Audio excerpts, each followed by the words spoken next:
រឿងអតិចរណថ័យទោសកាមក្បត់ចិត្តស្វាមី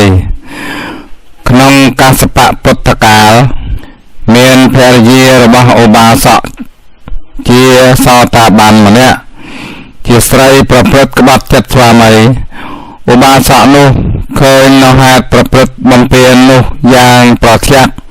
ហើយពោលសួរថាព្រោះហេតុអ្វីបានជានាងប្រព្រឹត្តមិនគប្បីយ៉ាងនេះ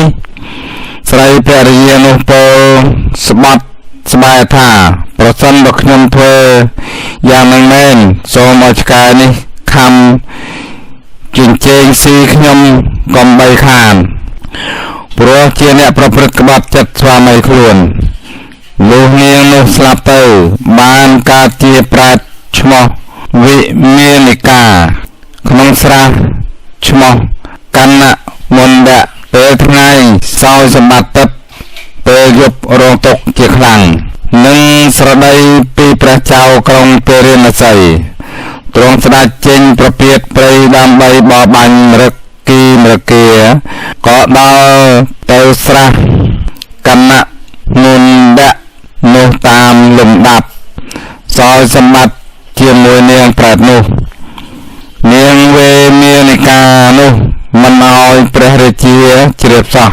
អំពីរឿងរងទោសទុក្ខក្នុងពេលយប់ព្រះរាជាទ្រង់ព្រះតម្រិះថាស្ត្រីនេះទៅណាឯងលុះជ្រាបហើយស្ដេចយាងទៅប្រថាប់ចិត្តពីក្រោយខ្នងនាងស្រាប់តែឃើញឆ្កែមួយបោលចេញពីស្រះឈ្មោះកណ្ណមណ្ឌៈនោះមកទំពាស៊ីនាងវេលានិកាលីសូបដៈខខៈទៅហូតដាវកាប់ឆ្កែមួយយប់ដាច់ជាពីរកំណាត់បានคล้ายទៅជាឆ្កែពីរព្រះរាជាកាប់ឆ្កែនោះជាកំណាត់ទៀត4កំណាត់4នោះបានคล้ายទៅជាឆ្កែ4ព្រះរាជាកាប់ឆ្កែនោះជាកំណាត់ទៀត8កំណាត់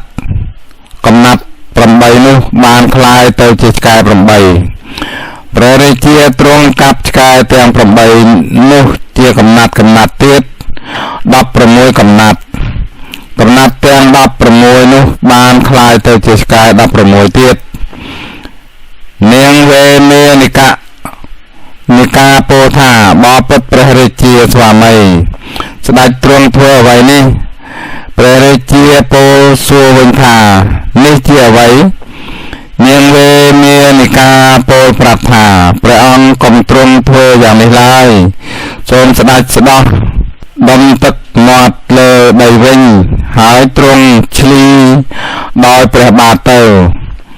ព្រះរាជាក៏ទ្រង់ធ្វើតាមដូច្នោះឆ្កែទាំង16ក៏បាត់ទៅកម្មរបស់នាងវេមេនិកាក៏អស់ក្នុងថ្ងៃនោះព្រះរាជាទ្រង់នាងព្រះរាជចិន្តាវុបដិសារីក្រៃពេកទៅទ្រង់ប្រារព្ធនឹងយាងត្រឡប់ទៅព្រះនគរវិញនាងវេមានិកាពោលខត់ថាបបិទ្ធព្រះរាជាស្វាមីកម្មរបស់ទូលព្រះបង្គំជាខ្ញុំអស់ហើយសូមព្រះករុណាជាម្ចាស់ស្ដេចកុំយាងទៅ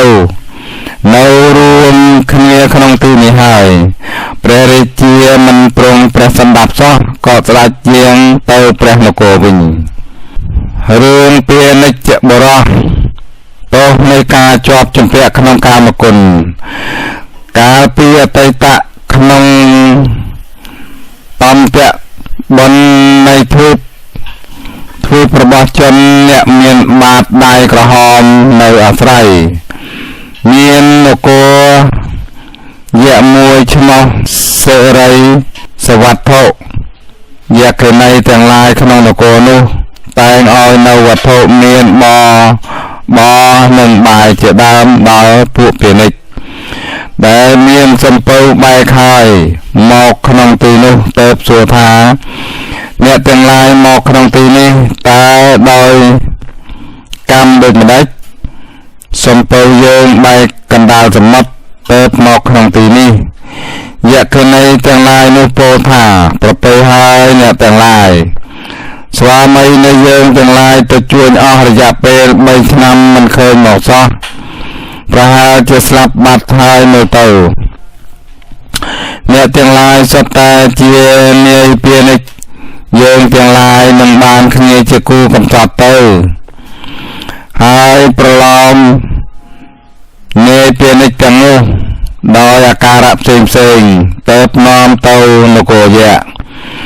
ឯមនុស្សទាំងឡាយដែលវាចាប់បានមុនវាចងដោយចំណងហើយរុញបញ្ចូលទៅក្នុងផ្ទះសម្រាប់ធ្វើការនិងយកមនុស្សដែលចាប់បានក្រោយធ្វើជាស្វាមីទៀតបើចាប់មនុស្សទាំងឡាយមិនបានក្នុងលំនៅវាត្រាច់ទៅក្នុងឆ្នេរសមុទ្រគឺខាងនាយនគរឈ្មោះកល្យាណី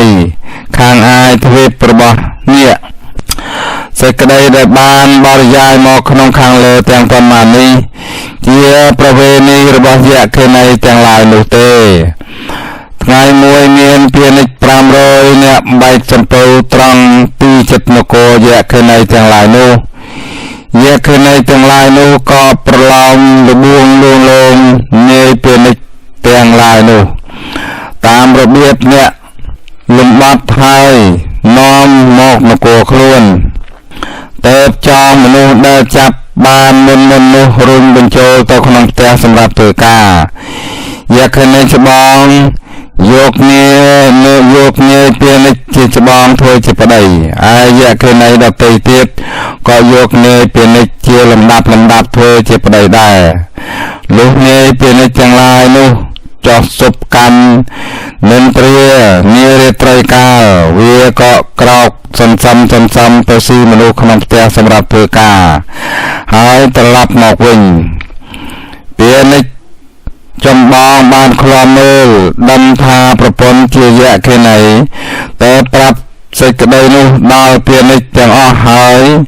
បបួលគ្នាថាមកយើងរត់ទៅបណ្ដាពាណិជ្ជ500នោះពាណិជ្ជ250នាក់ពោលតបថាទេយើងមិនអាចរត់ចោលស្ត្រីទាំងនេះ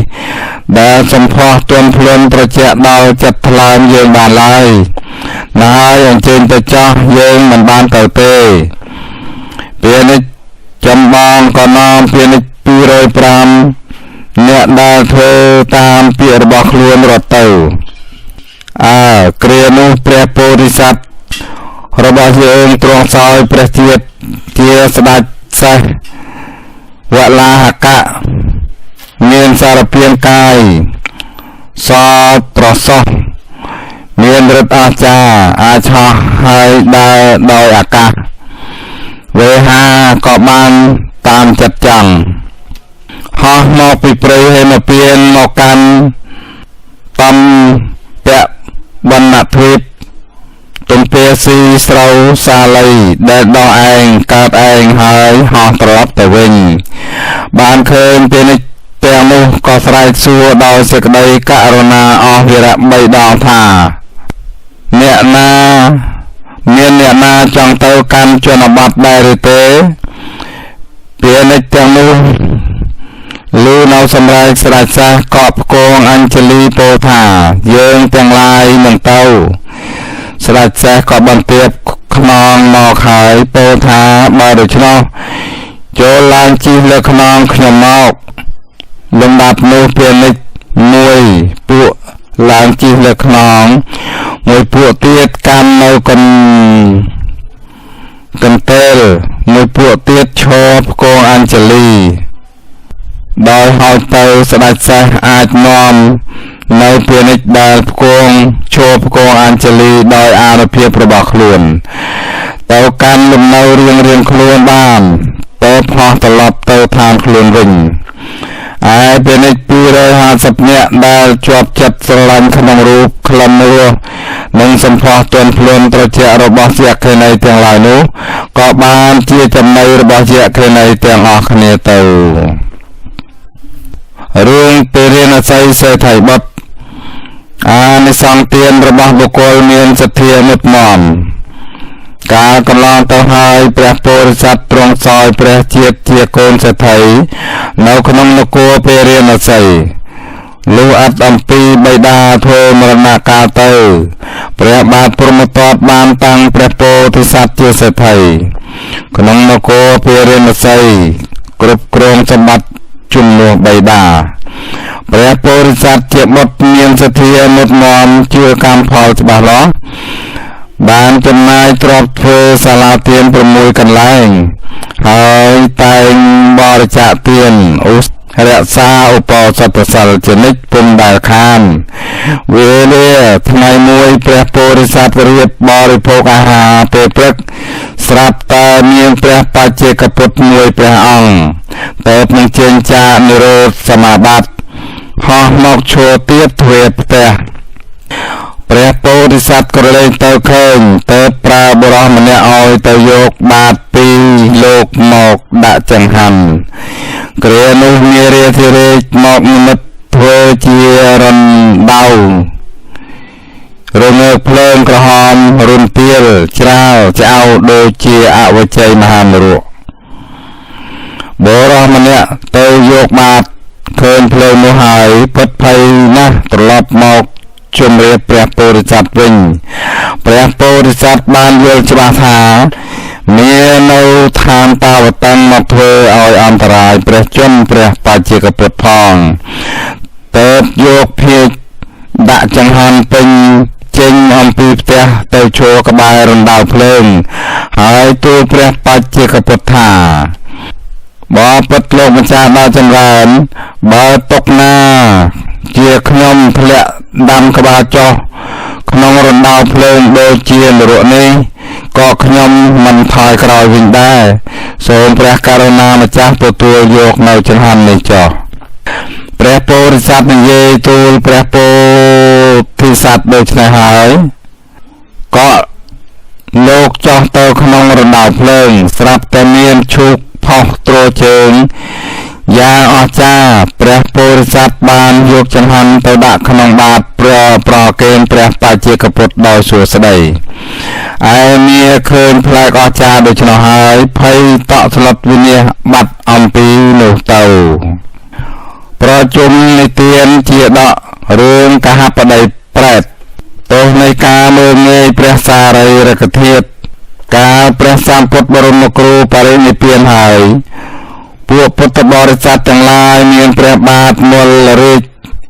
ជាប្រធានបានរៀបបូជាព្រះបរមសាកបរមសពព្រះសម្ពុទ្ធលុះបូជាហើយព្រះមហាក្សត្រទាំងឡាយក្នុងជម្ពូទ្វីបលើកតបមកច្បាំងដណ្ដើមព្រះបរមធាតុកាលនោះតូនអាចារ្យបានសម្រុះសម្រួលចែកព្រះបរមធាតុអស់ព្រះរាជាទាំងឡាយនោះដោយព្រះរាជាទាំងឡាយនោះដោយសន្តិវិធីព្រះរាជាទាំងឡាយនោះក៏នាំយកព្រះបរមធាតុទៅនគររៀងរាល់ព្រះអង្គឯព្រះបាទអជាតសត្រូវព្រះអង្គមានសេចក្តីជ្រះថ្លាយ៉ាងក្រៃលែងបានរៀបចាត់ចែងធ្វើពិធីដង្ហែយ៉ាងឱឡារិកអធិកអធិមហិមាចាប់តាំងតែពីចេញដំណើរពីក្រុងកុសិនារាទៅដរាបដល់ក្រុងរាជក្រឹសគឺតម្កល់ព្រះបរមធាតុលើព្រះរាជរថជ័យដែលវិចិត្រដោយរតនៈ7ប្រការកាលបញ្ចេញហើយបានចំណាយប្រវែងមួយរាជរថហើយឈប់ធ្វើបុណ្យម្ដងចំនួន7យប់7ថ្ងៃចេះតែធ្វើតាមលំដាប់ដូច្នេះដរាបដល់ក្រុងរាជក្រឹសរួបរวมរយៈវេលាដែលហើយចេញពីក្រុងកុសិនារាទៅដល់ក្រុងរាជក្រឹសអស់7ឆ្នាំ7ខែ7ថ្ងៃទើបដល់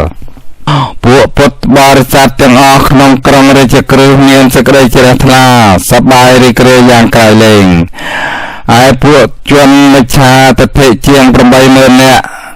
មិនជ្រះថ្លាបែរជានិយាយត្អូញត្អែថាធ្វើបុណ្យយូរយ៉ាងនេះគ្មានអ្នកណារកស៊ីធ្វើអ្វីកើតទេម្យ៉ាងទៀត គ្មានប្រយោជន៍អ្វីអំពីឆ្អឹងដែលគេដុតជាធ្យូងនោះទេពួកជនទាំងនោះចង់សេចក្តីក្រោធចំពោះព្រះធាតុនិងព្រះមហាក្សត្រជាដើមរាល់ពេលវេលាបណ្ដាមនុស្សមិច្ឆាទិដ្ឋិជាង 80000 នោះមានកហបតីម្នាក់មានទ្រព្យច្រើនជាអ្នកមិច្ឆាទិដ្ឋិចំណាប់មួយដែរឯភរិយាជាបុត្រីកូនប្រសាគាត់ជាសម្មាទិដ្ឋិឯភរិយានិងបុត្រីកូនប្រសាគាត់ជាសម្មាទិដ្ឋិមានចិត្តជ្រះថ្លាទៅហើយព្រះសារីរិកធាតុធ្វើបុណ្យជាមួយគេឯងរាល់ពេលវេលា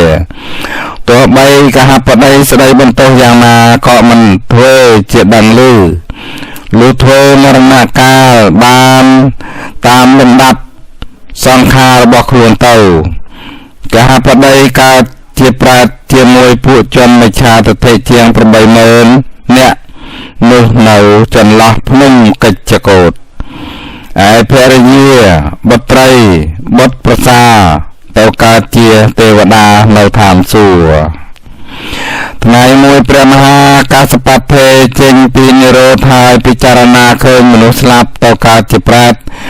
នរកច្រើនទៅលោកនិមន្តទៅឈរត្រង់ទីលានមុខព្រះចេតិយដែលបញ្ចុះព្រះបរមធាតុហើយថ្លែងរត់ធ្វើឲ្យនរកប្រែតមនុស្សទេវតាមើលគ្នាឃើញទៅវិញទៅមកឯកហបតីប្រែតនោះក្រឡេកមើលទៅលើអីដល់អាកាសឃើញភរិយាបុត្រីបុត្រប្រសាខ្លួនកើតជាទេវតាសោយទឹកសម្បត្តិដូច្នោះនឹកក្តៅក្រហាយនឹងវាសនារបស់ខ្លួនក៏ចូលទៅជិតព្រះមហាកាសបៈហើយប្រកាសថាឲ្យតែបានរួចពីប្រាតវិស័យទៅកើតជាមនុស្សវិញនឹងខំគោរពបូជាព្រះសារីរិកធាតុគ្រប់ពេលវេលាមួយស្របក់ក្រោយមកព្រះមហាកាសបៈរំសាយរឹតលេងឲ្យឃើញនៅដូចធម្មតាវិញពួកពុទ្ធបរិស័ទទាំងឡាយឃើញហេតុអស្ចារ្យដូច្នោះក៏ចូលទៅថ្វាយបង្គំសួរបុព្វកម្មរបស់និរោធប្រែតដែលខ្លួនបានឃើញផ្សេងគ្នាព្រះមហាថេរៈហើយប្រារព្ធយករឿងប្រែតជាង 80000 នាក់មានកហបតីប្រែតមកសម្ដែងតាមដំណើរបុព្វកម្មរបស់ប្រែតទាំងនោះដោយកាលនោះឯងឯពួកប្រែតជាង 80000 នាក់មានកហបតីប្រែតជាប្រធាននៅរួមទុក្ខវេទនាដរាបដល់ថ្ងៃដល់សប្តាហ៍ព្រោះតែការមើលងាយព្រះសារីរិកធាតុនោះឯងរឿងអ្នកនិកន្ធនាគរេជការសូមគេហួសប្រមាណទុកជាអំពើរឹបជាប់ខ្លួនការព្រះសម្មាសម្ពុទ្ធបរមគ្រូគង់នៅអគារលវៈចេតិយ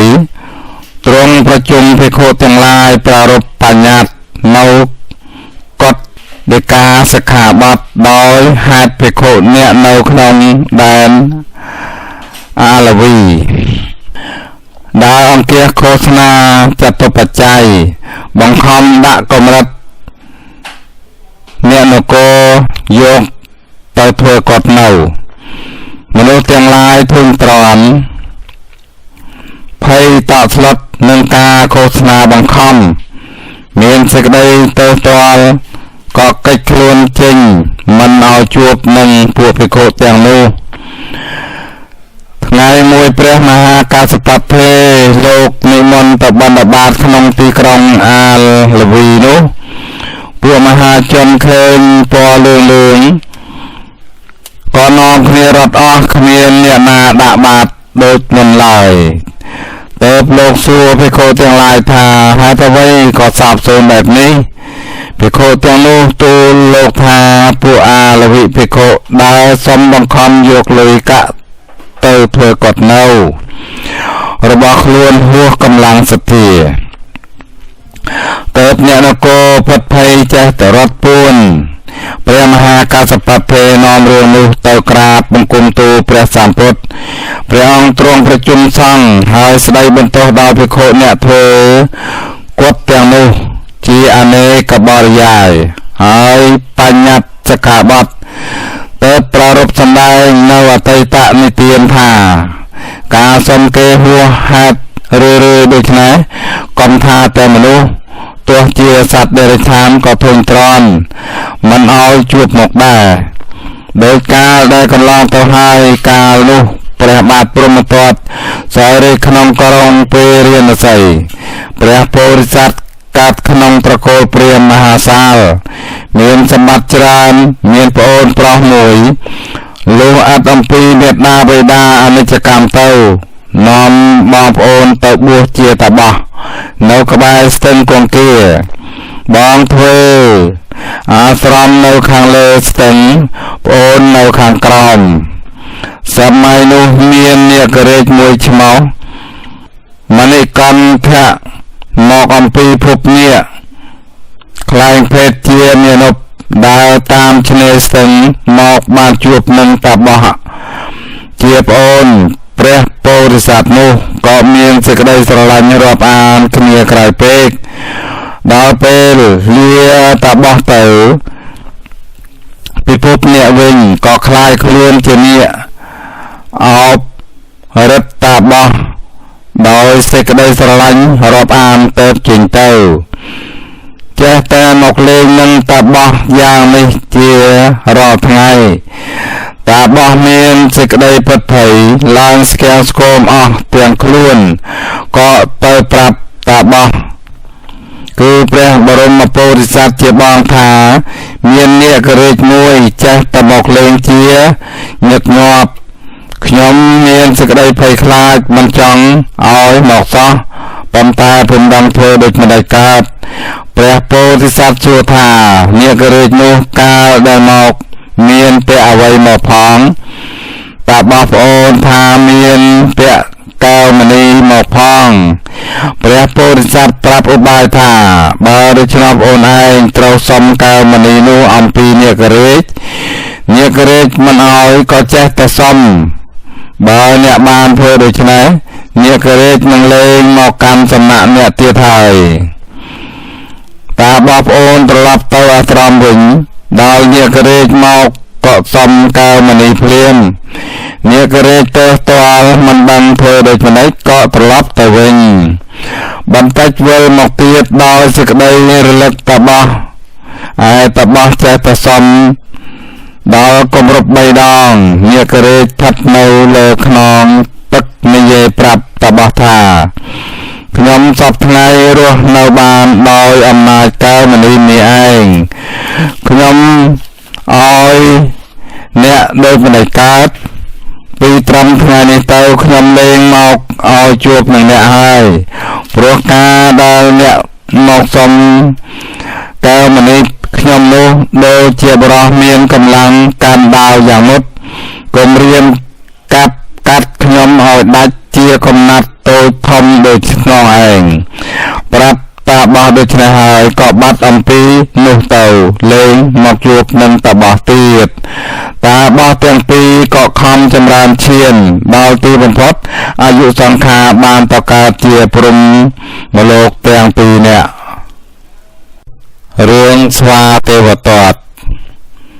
ព្យាបាទចំពោះអ្នកមិនព្យាបាទតបដូចបាច់ពលីច្រាស់ខ្យល់ក្នុងអវសារៈដែលកន្លងទៅហើយព្រះបាទព្រហ្មទត្តសោយរាជក្នុងក្រុងពេរាណសីកាលនោះភិក្ខុទេវទត្តកើតជាស្វាប្រុសនៅក្នុងព្រៃហេមពៀនជាប្រធាននៃស្វាទាំងឡាយក្នុងទីនោះកាលបើមានកូនឈ្មោលរបស់ខ្លួនកើតឡើងតែងសម្លាប់ចោលខ្លាចក្រែងកូននោះដណ្ដើមធ្វើជាមេវង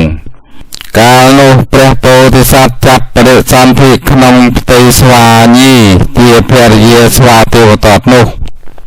ស្វាញីដឹងថាខ្លួនមានគោហើយក៏រត់ពាត់ទៅពួនក ន្លែងដទៃដល់សម្រាលកូនឈ្មោលមកខំលាក់មិនឲ្យចេញទៅទីណាកូនស្វានោះមានកម្លាំងដូចដំរីសាក្លាហានអង្អាចដូចរាជសីព្រោះជាតិព្រះពោធិសត្វដល់ផំឡើងសួរមេត្តាថាអ្នកណាជាបិតាខ្ញុំសូមនាំខ្ញុំទៅជួបមេត្តាប្រាប់ថាបិតាបាទឯងជាមេវងនៅក្នុងព្រៃភ្នំឯណោះកូនឯងទៅជួបមិនបានទេព្រោះបិតានោះចិត្តអាក្រក់ណាស់តែងឃើញកូនឈ្មោលចាប់ច្របាច់សម្លាប់ចោលហើយព្រះពោធិសត្វថាមិនស្លាប់ទេសូមមេត្តានាំខ្ញុំទៅចុះមេត្តាគាត់មិនបានក៏នាំទៅបិតាឃើញហើយកើតព្យាបាទក្នុងចិត្តក៏ធ្វើជាស្រឡាញ់ហៅព្រះពោធិសត្វឲ្យចូលទៅចិត្តចាប់អោបប្រពេញទំហឹងព្រះពោធិសត្វប្រឹងចំកោមច្រានបិតាទ្រាំមិនបានចាញ់កម្លាំងព្រះពោធិសត្វក៏លែងទៅកើតក្តៅក្រហាយគិតថាកូននេះពូកែតែធំពេញរូបឡើងវាសម្លាប់អញដណ្ដើមយកឋានៈជាមេវងហើយបើដូច្នោះអញប្រើវាទៅឲ្យអរិយទឹកចាប់ស៊ីតែហៅព្រះពោធិសត្វមកប្រាប់ដោយឧបាយថាណែកូនសម្លាញ់ឥឡូវឪពុកចាស់ហើយនឹងប្រគល់ឋានៈមេវងឲ្យឯងគឺតាំងឯងជាស្ដេចឲ្យត្រួតត្រាវងស្វាទាំងអស់ជំនួសបិតាឯងត្រូវទៅកាច់ផ្កាក្នុងស្រះឯនោះមកឲ្យបិតានឹងអភិសេកឲ្យព្រះពោធិសត្វទទួលដោយរីករាយហើយម្នីទៅកាន់ស្រះនោះទៅដល់ដើរឆ្វែលពិចារណាមើលមិនឃើញមានស្នាមជើងឡើងវិញសោះឃើញតែចោះទៅព្រះពោធិសត្វយល់ច្បាស់ថាក្នុងស្រះនេះមានអរិយទឹកហើយអញមិនត្រូវចោះទេក៏ដើរបេះជុំវិញស្រះមិនឲ្យជ្រុលខ្លួនទៅក្នុងអាណាខេត្តរបស់អរិយទឹកបេះបានផ្កាជាច្រើនដាក់គោក្បែរមកស្រះអរិយទឹកឃើញហើយនឹកអស្ចារ្យក្នុងចិត្តថាស្វានេះជាចំជាបណ្ឌិតអ្នកប្រាជ្ញបើយកផ្កាអញបានហើយមិនឲ្យអញចាប់ស៊ីក៏ទៀតទើបបង្ហាញខ្លួនឲ្យព្រះពោធិសត្វឃើញហើយសូត្រពាក្យស្លោកថាបបពុតស្ដេចស្វាធម៌ទាំងឡាយ3យ៉ាងនេះគឺព្រះគយៈមួយសូរិយៈមួយបញ្ញាមួយមានដល់បុគ្គលណា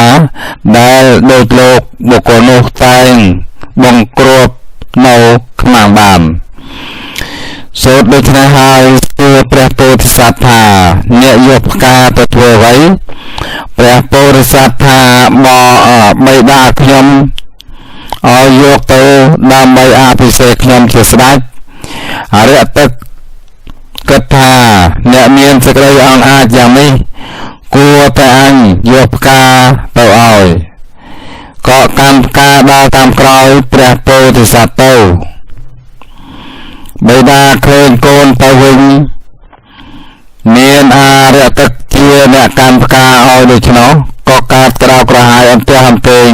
បែកទ្រូងស្លាប់ទៅពួកស្វាទាំងឡាយក៏នាំគ្នាអភិសេកព្រះពោធិសត្វជាស្ដេចរបស់ខ្លួនតទៅប្រជុំជាដកស្វាជាបិតាគឺភិក្ខុទោទត្តកូនស្វាជាព្រះតថាគត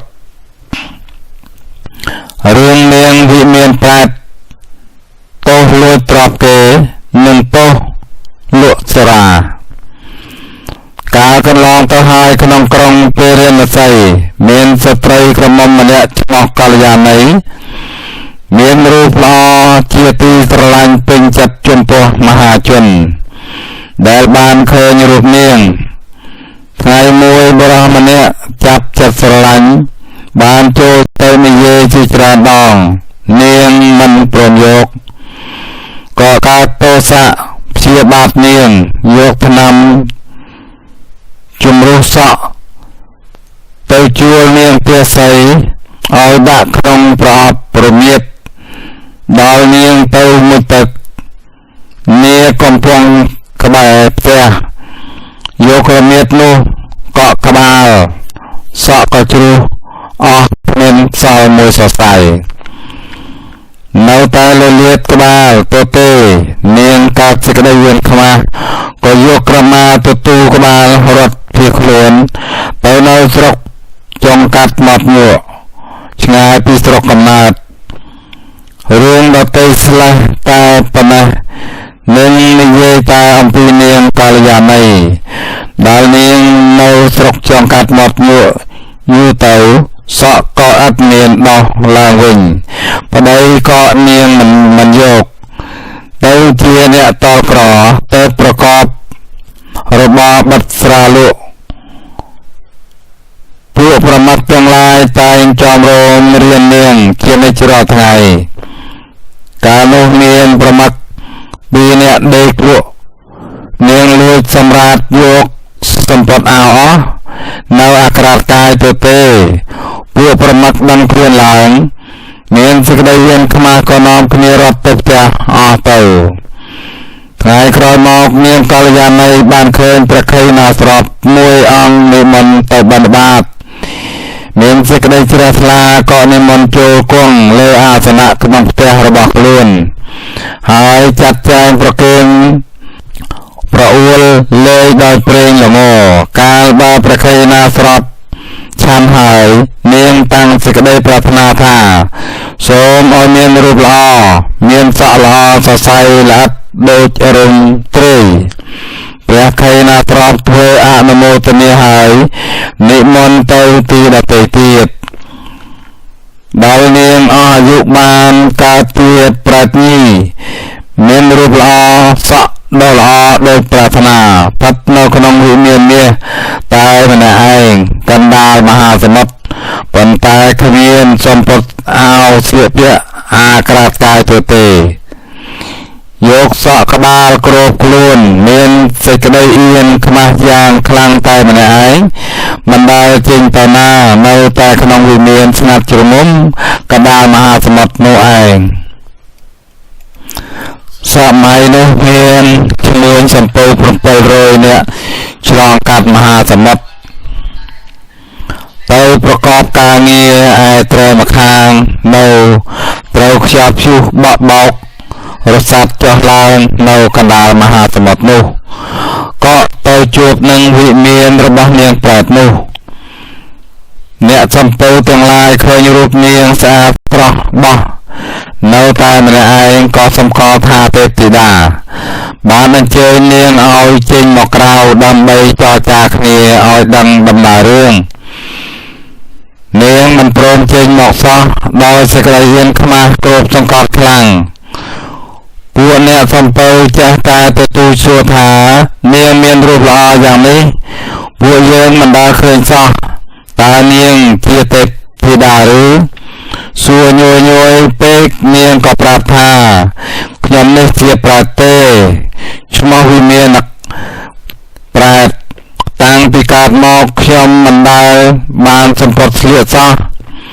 ព្រោះផលអាក្រក់ដែលខ្ញុំលួចសម្ពត់អ្នកប្រមាថពីជាតិមុន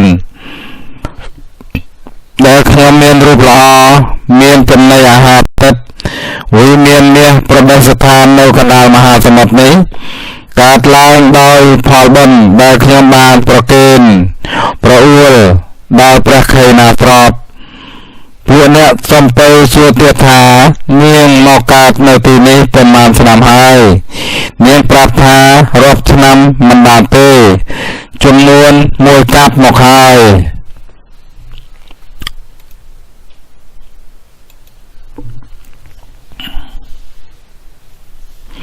នាងសំពៅមានសេចក្តីអាណិតដល់នាងប្រែតនោះពន់ពេកបានយកសម្ពត់មួយគូហុចឲ្យទៅស្លៀកនាងលើកដៃសំពះអង្វរថាខ្ញុំទទួលយកមកស្លៀកពុំបានទេព្រោះខ្ញុំជាប្រែតបើលោកមេត្តាឲ្យទានខ្ញុំ សូមឲ្យទៅព្រះសង្ឃឬអ្នកមានសិលបរិសុទ្ធហើយឧទ្ទិសផលឲ្យខ្ញុំទៅខ្ញុំទទួលបានគួរអស្ចារ្យណាស់ក្នុងសំពើគ្មានព្រះសង្ឃមួយអង្គសោះមានតែឧបាសកម្នាក់មានសិលបរិសុទ្ធនៅសំពើក៏ជូនសម្ពត់ទៅឧបាសកនោះហើយឧទ្ទិសផលចំពោះដល់ប្រែតនោះស្រាប់តែប្រែតបានសម្ពត់ទឹកស្លៀកដណ្ដប់ព្រាមនេះរឿងចម្លែកតាមដឹងរៀងមកថាតើតែឲ្យដល់សង្ឃទៅឧទ្ទិសផលដល់ប្រែតបានសូមអ្នកអានទាំងឡាយពិចារណាមើលតើសមហេតុផលដែរឬទេនាងវិមានប្រែតកាលបើបានសម្ពត់ស្លៀកព្រះហើយក៏និមិត្តយកអាហារទឹកជប់លៀងអ្នកសំពៅនោះឲ្យឆ្អាតស្កប់ស្កល់គ្រប់គ្នាទើបយំសោកប្រាប់ដល់អ្នកសំពៅថាអស់លោកហើយខ្ញុំជាស្ត្រីកម្មក្រាស់ណាស់នៅតែ4ខែទៀតទេខ្ញុំត្រូវអស់អាយុធ្លាក់ទៅកើតក្នុងឋាននរកហើយព្រោះទោះដែលខ្ញុំបិទស្រា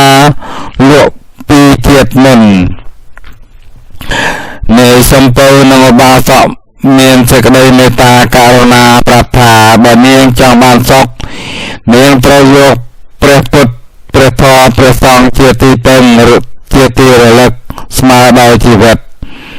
នាងលើកដៃសំពះទទួលថាសាធុសាធុក៏នឹកភាវនាគុណព្រះរតនត្រ័យក្នុងចិត្តជាប់ជានិច្ចដល់ពេលស្ងប់ខ្យល់នាងនាយសំពៅលានាងប្រែត្រឡប់មកនគរវិញនាងបានផ្ញើសម្បត្តិទឹក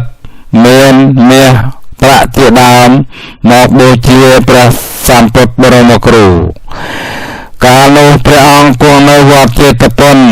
នាយសំពៅនិងឧបាសកទទួលបញ្ញើក៏ចេញសំពៅមកលុះសំពៅមកដល់នគរហើយក៏យកគ្រឿងសក្ការៈដែលនាងប្រែតផ្ញើទៅបូជាព្រះមានព្រះភិក្ខទ្រង់ទទួលហើយប្រជុំពុទ្ធបរិស័ទសម្ដែងធម្មទេសនាប្រារព្ធយកគ្រឿងនោះជាហេតុទីបំផុតព្រះអង្គទ្រង់ត្រាស់ថានាងវិមានប្រែតនោះនៅ4ខែទៀតអស់អាយុហើយត្រូវទៅកើតក្នុងនរកដោយអំណាចបិទស្រាលក់ប៉ុន្តែដោយអំណាចសទ្ធាដែលនាងជឿចំពោះគុណព្រះរតនត្រ័យហើយបានបូជាចំពោះតថាគតដល់កម្រិត4ខែនាងអស់អាយុទៅបានទៅកើតជាទេពធីតានៅឋានត្រៃត្រង់សួគ៌សោយសម្បត្តិយ៉ាងធំហើយនាងវិមានប្រាប់កាលបើដល់កំណត់4ខែហើយក៏អស់អាយុកំណើតពីប្រែតទៅកើតជាទេពធីតានៅឋានត្រៃត្រង់សួគ៌សោយទឹកសម្បត្តិជាក្សេមសានហងរឿងនិស្សិតឈ្មោះគំរក់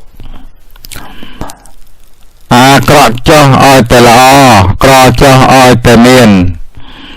កាលកន្លងទៅយូរហើយព្រះពោធិសត្វទ្រង់សោយព្រះទៀតជាអាចារ្យពិសាប្រមោកមាននាមល្បីល្បាញក្នុងក្រុងតកសិលាតែងបង្រៀនកូនសិស្ស500នាក់ជានិច្ចរាល់ថ្ងៃកាលនោះមាននិស្សិតម្នាក់ឈ្មោះគំរក់ជាឈ្មោះកំណើតដែលមេត្តាបិតាដាក់ឲ្យបាលីថាបាបកៈនៅរៀនក្នុងសំណាក់ព្រះពោធិសត្វនោះរាល់តែថ្ងៃនិស្សិតទាំងឡាយជាគូកននាំគ្នាទៅលេងសើចថាអាគំរក់ដូច្នេះទាំងព្រះពោធិសត្វក៏លោកហៅថាគំរក់ដូច្នោះដែរព្រោះជាឈ្មោះស្រេចទៅហើយនិស្សិតគំរក់នោះនឹកអន់ចិត្តនឹកនឹងឈ្មោះខ្លួនមិនល្អក៏ចូលទៅសុំព្រះពោធិសត្វជាអាចារ្យផ្លាស់ឈ្មោះឲ្យព្រះពោធិសត្វថាបើដូច្នោះឯងចូលដើរទៅក្នុងនិគមជនបទរាជធានី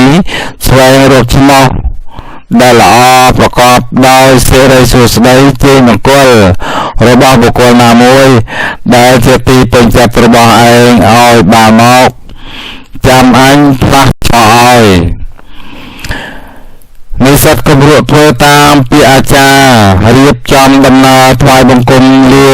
ប្រាជ្ញាទៅក្នុងនិគមជនបទរាជធានីផ្សេងដើម្បីស្វែងរកឈ្មោះឲ្យបានល្អក៏បានទៅដល់នគរមួយជួបនឹងអ្នកនគរកំពុងហើយសពទៅព្រៃស្មោះសានទៅនិស្សិតគម្រក់សួរគេថាសូមទោសអ្នកស្លាប់នេះឈ្មោះអ្វីគេប្រាប់ថាឈ្មោះរស់បាលីថាជីវកៈនិស្សិតគម្រក់លន់មាត់ថាបើឈ្មោះរស់ហើយម្ដេចក៏ស្លាប់គេថាណែ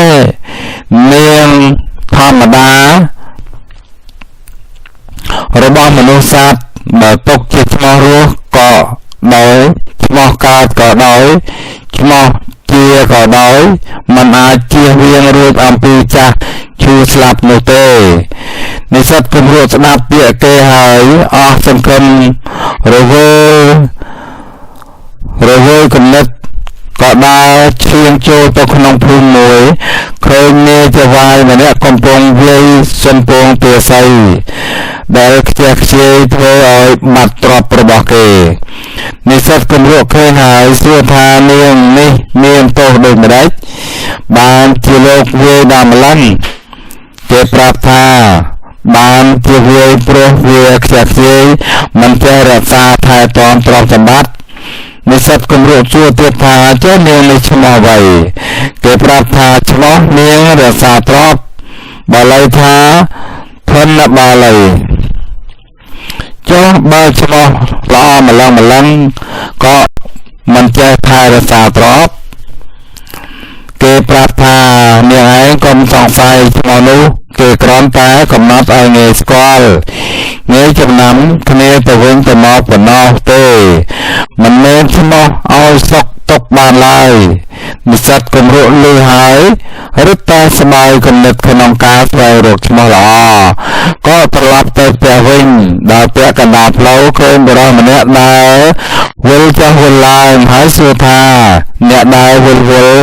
មានការអ្វីគេប្រាប់ថាខ្ញុំវង្វេងផ្លូវ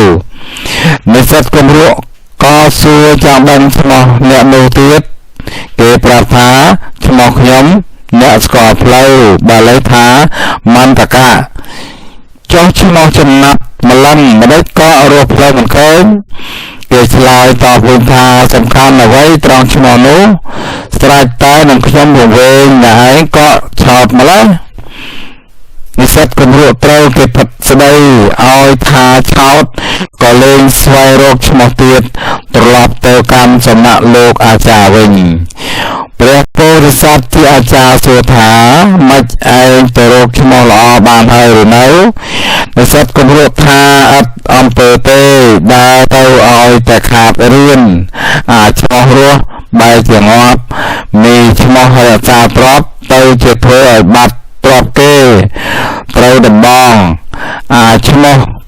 ស្គាល់ផ្លូវទៅជាវង្វេងរកតែផ្លូវទៅផ្ទះមិនឃើញខ្ញុំបានឈប់ផ្លាស់ឈ្មោះហើយម៉ែឲ្យខ្ញុំឲ្យមកយ៉ាងណានៅយ៉ាងនោះចោះព្រះពោធិសត្វឮដូច្នោះហើយក៏សូត្រពាក្យស្លោកថា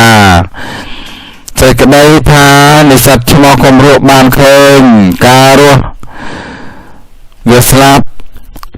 រស់វាស្លាប់មានរសាទ្រព្យវាខ្ជះខ្ជាយស្គាល់ផ្លូវវាវង្វេងក្នុងព្រៃត្រឡប់មកវិញបានក៏ត្រឡប់មកវិញបានឈ្មោះថាគម្រក់ដដែលតាំងពីពេលនោះដល់ទៅនិស្សិតគម្រក់លេងគិតគូរត្រង់ឈ្មោះគិតតែខំរៀនសូត្រដល់បានសម្រេចវិជ្ជាតាមបំណងរបស់ខ្លួនអងរឿងស្ដេចលេចវីនិងភូមិទេវតាអានិសង្ឃធ្វើប្រថ្នាលដោយសេចក្តីជ្រះថ្លាសម័យពុទ្ធកាលមានស្ដេចលេចវីមួយព្រះអង្គព្រះនាមអំពៈសក្ការៈនៅនគរវេសាលីជាស្ដេចមិច្ឆាទិដ្ឋិយល់ថាលោកខាងមុខមិនមាន មនុស្សសត្វទាំងអស់តែស្លាប់ទៅសូន្យគ្មានការទៀតព្រះរាជាអង្គនេះតែងបៀតបៀនពួកពុទ្ធបរិស័ទមានភិក្ខុសាមណេរជាដើមរាល់ពេលវេលាដែលបានជួបប្រទះក្នុងក្រុងវេសាលីមានឈ្មួញលក់ដូរមាសនៅច្រើនកាលនោះមានឈ្មួញលក់រៀនមួយរូបជាបណ្ឌិតអ្នកប្រាជ្ញបរិបូរណ៍ដោយសិលនិងទានមានចិត្តសប្បុរសបានឃើញទឹកភក់ដក់នៅកណ្ដាលផ្លូវជាហេតុឲ្យលំបាកដល់មហាជនទៅមកក៏យកឆ្អឹងគោទៅដាក់រៀបលើភក់ហើយយកដីចាក់ធ្វើផ្លូវនោះឲ្យស្អាតល្អឡើងពេលថ្ងៃក្តៅទៅងូតទឹកជាមួយសម្លាញ់ម្នាក់ប្រឡែងគ្នាយកសម្ពត់សម្លាញ់នោះលាក់លេងជាលបែងឲ្យសម្លាញ់នោះអាក្រាតនៅខ្លួនទៅទេដល់ត្រឡប់មកគ្រាមផ្សារវិញជួនជាពេលនោះក្មួយប្រុសរបស់គាត់ទៅលួចត្រាប់គេមកទុកនៅរៀននោះពួករាជបុរសចាប់យកទាំងពីរនាក់ទៅថ្វាយស្ដេចលិទ្ធិវីព្រះរាជាឲ្យយកឈ្មោះនោះទៅសម្លាប់ចោលហើយក្មួយឲ្យដោតទុកលើឈើអណ្ដោតក្បែរកំពែងវាំងឈ្មោះនោះស្លាប់ទៅកើតជាភូមិទេវតាអាក្រាតកាយទៅទេមានសេះសមួយជាយានជំនេះសេះនោះឈ្មោះអ្នកណូជប់មានឫទ្ធិពូកែអស្ចារ្យកើតឡើងដោយអំណាចបុណ្យដែលបានធ្វើផ្លូវពួកឲ្យស្អាតពីជាតិមនុស្សឯងដែលអាក្រាតខ្លួនទៅទេនោះដោយទោសដែលយកសម្ពត់លាក់ធ្វើឲ្យសម្លាញ់អាក្រាតកាយកាលពីជាតិមុនដែរមានសេចក្តីប្លែកថាភូមិទេវតានោះតែងតែជាសេះទៅប្រាប់ក្មួយដែលជាប់ឈើអណ្ដោតថាកាលដែលគេធ្វើទោសនោះគួរជាទីពេញចិត្តណាស់ព្រោះជាទោសតូចស្រាលតែដល់ស្លាប់ទៅធ្លាក់ទៅនរកទទួលទោសធំជាងនេះឆ្ងាយណាស់ដូច្នេះចូលអ្នកខំអត់កុំធ្ងោភូមិទេវតាចេះតែជាសេះមកប្រាប់ក្មួយដូច្នេះរាល់ពេលពុំដែលខានសង្ខេបសេចក្តីនេះសិននឹងនិយាយអំពីស្ដេចលិទ្ធិវីព្រះនាមអំពលករៈអំពសក្ករៈនោះស្ដេចចេញទៅទូតទីក្រុងកាលឃើញស្ត្រីមានរូបល្អម្នាក់ជាប្រពន្ធរបស់សក្កសៈបុរសដែលកំពុងអាបមើលព្រះអង្គជួនជាព្រះរាជាទូតព្រះនេតទៅចំនាងក៏លុបចូលក្បាលទៅក្នុងផ្ទះហាក់ដូចព្រះច័ន្ទចូលទៅក្នុងដុំពពកព្រះរាជាកើតសេចក្តីស្នេហាចំពោះរូបស្ត្រីនោះលុះត្រឡប់មកព្រះរាជដំណាក់វិញប្រើរាជបុរសឲ្យទៅសួរតើនាងនៅក្រមុំឬមានប្តីហើយរាជបុរសសួរដឹងថាជាភរិយារបស់កសកៈបុរសក៏ចូលទៅក្រាបទូលព្រះរាជាតាមដំណើរព្រះរាជាកើតព្យាបាទវិតកៈឬរោគមធ្យោបាយឧបាយនៅសម្រាប់បុរសនោះយកប្រពន្ធក៏បានឃើញឧបាយមួយទៅប្រើរាជបម្រើឲ្យទៅហៅបុរសនោះមកបង្គាប់ឲ្យទៅបេះផ្កាឈូកនិងយកដីក្រហមពីស្រះតោករណីចម្ងាយ3យោជន៍ពីក្រុងវេសាលីហើយឲ្យយកបានមកតនក្នុងពេលថ្ងៃបើមកមិនតនទេដល់យប់ទៅមកដល់ត្រូវសម្លាប់ចោលបុរសនោះទទួលព្រះរាជបញ្ជាហើយម្នីរត់សម្ដៅទៅស្រះតោករណីនោះហើយស្ដេចលិទ្ធិវីលុះបុរសចេញផុតទៅបានប្រាប់ដល់អ្នកចាំទ្វារថាបើឃើញបុរសនោះមកយកផ្កាឈូកនិងដីក្រហមមកត្រូវបិទទ្វារកុំឲ្យចូលដល់យប់ចាំបើក៏ចូលកសកៈបុរសខំរត់ទៅដល់ស្រះ បោកករណីឃើញពួកបិសាចរៈទឹកនិមិត្តខ្លួនគួរខ្លាចនៅជុំវិញស្រះនោះក៏បួងសួងប្រកាសសេចក្តីទុក្ខរបស់ខ្លួនពួកបិសាចឮហើយមានចិត្តអាណិតឲ្យបេះផ្កាឈូកយកដីប្រហមមកវិញមកដល់មកទ្វារវាំងថ្ងៃរសៀលស្រាប់តែឃើញទ្វារបិទក៏ស្រែកខៅក៏គ្មានអ្នកណាបើកឲ្យកសកបរោះក៏លេចមើលទៅខាងត្បូងវាំងឃើញបរោះកំពុងស្រែកធ្ងោនៅលើឈើអណ្ដោតក៏និយាយប្រាប់ឲ្យបរោះនោះធ្វើជាសាស្ត្រីជួយដឹងឮថាខ្លួនយកផ្កាឈូកនិងដីក្រហមមកដល់តាន់ពេលវេលាបរោះជាប់ឈើអណ្ដោតនិយាយប្រាប់ថាខ្ញុំអ្នកយកធ្វើជាសាស្ត្រីមិនបានទេព្រោះខ្ញុំជាអ្នកមានទោសសូមអ្នកយកភូមិទេវតាធ្វើជាសាស្ត្រីវិញបន្តិចមកដល់ហើយដល់ពេលប្រឡប់ភូមិទេវតាមកដល់បរោះនោះដំណើរប្រាប់តាមដំណើររឿងភូមិទេវតាព្រមទទួលធ្វើសាស្ត្រីហើយជិះសាត្រឡប់ទៅវិញព្រះរាជាកាលដល់ព្រះអាទិត្យលិចបាត់ហើយក៏ឲ្យរាជបរោះធ្វើជារកមើលតើឃើញកសកបរោះមកពីរកផ្កាហើយឬនៅរាជបរោះចេញទៅក្រៅកំភែងវាំងឃើញបរោះនោះកំពុងអង្គុយកោតតុក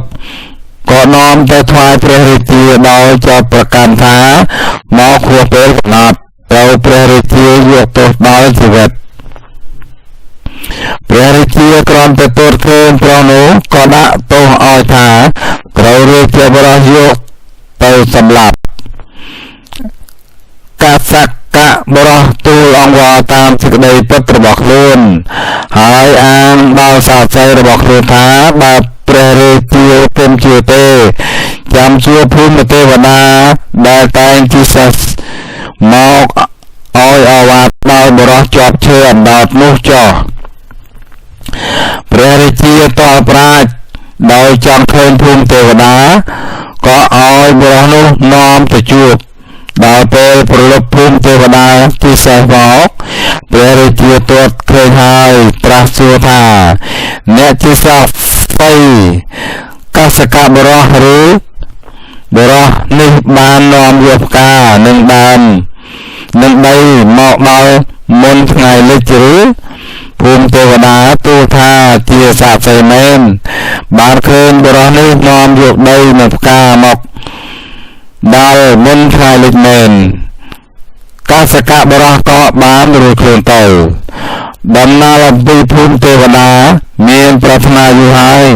ចង់ទូលមានស្ដេចលិចវីឲ្យលះបង់មិច្ឆាទិដ្ឋិចេញ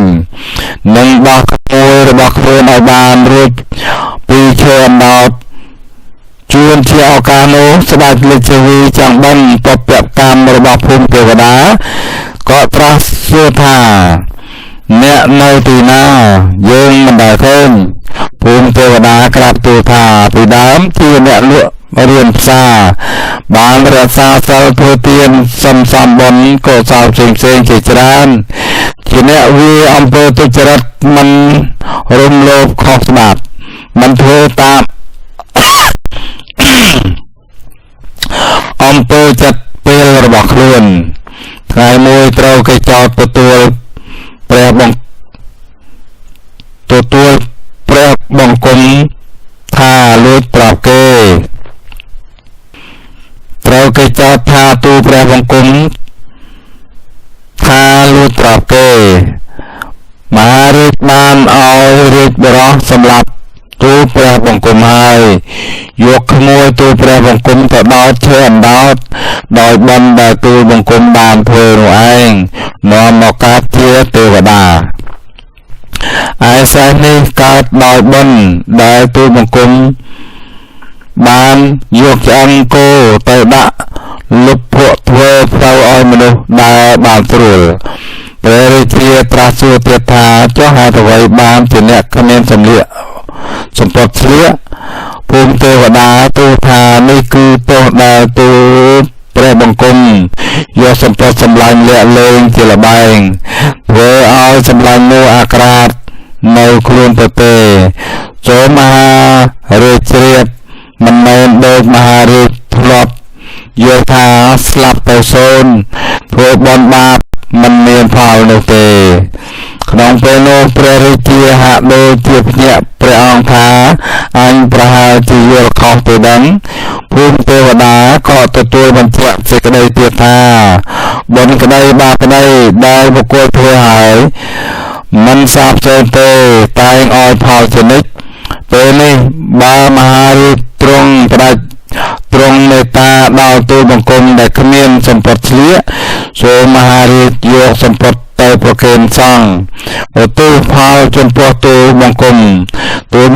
នឹងបានស្លៀកដណ្ដប់មហារាជក៏នឹងបានទាត់ឃើញផលទានជាក់ច្បាស់ចំពោះព្រះនេត្រព្រះរាជាទ្រង់ព្រះតម្រាស់ថាមនាលទេវតាឲ្យយើងយកសម្ពត់ទៅប្រគេនសង្ឃអង្គឯណាទេវតាទូលថាសូមមហារាជប្រគេនចំពោះព្រះកស្សពទេជាព្រះអរហន្តដែលលោកតែងនិមន្តបណ្ដាតក្នុងក្រុងចាវេសាលីព្រះរាជាយកសម្ពត់ព្រះរាជទ្រព្យមានសាច់ម៉ត់ល្អទៅប្រគេនព្រះកស្សពទេហើយឧទ្ទិសផលចំពោះទេវតាក្នុងពេលនោះទេវតាបានស្លៀកដណ្ដប់សម្ពត់ទឹកហើយទៅកាន់សំណាក់ព្រះកស្សពទេនោះព្រានព្រះរាជាបានទាត់ឃើញជាក់នឹងព្រះនេត្រសេចក្តីយល់ខុសមច្ឆាទិដ្ឋិក៏រលត់បាត់អស់ក្នុងពេលនោះឯងហើយត្រាស់បង្គាប់ឲ្យរាជបុរសដោះលែងបុរសដែលជាប់ឈើអណ្ដោតបុរសនោះបានរួចពីឈើអណ្ដោតហើយខំមើលមុខដំបៅបាសាជាក៏ចូលទៅបួសបានសម្រេចព្រះអរហន្តហើយព្រះរាជាបានថ្វាយខ្លួនជាឧបាសករក្សាសិល5សិលរបស់សពថ្ងៃមួយបានស្ដាប់ធម្មទេសនារបស់ព្រះកពិតទេក៏បានសម្រេចដល់សោតាបដិផលផង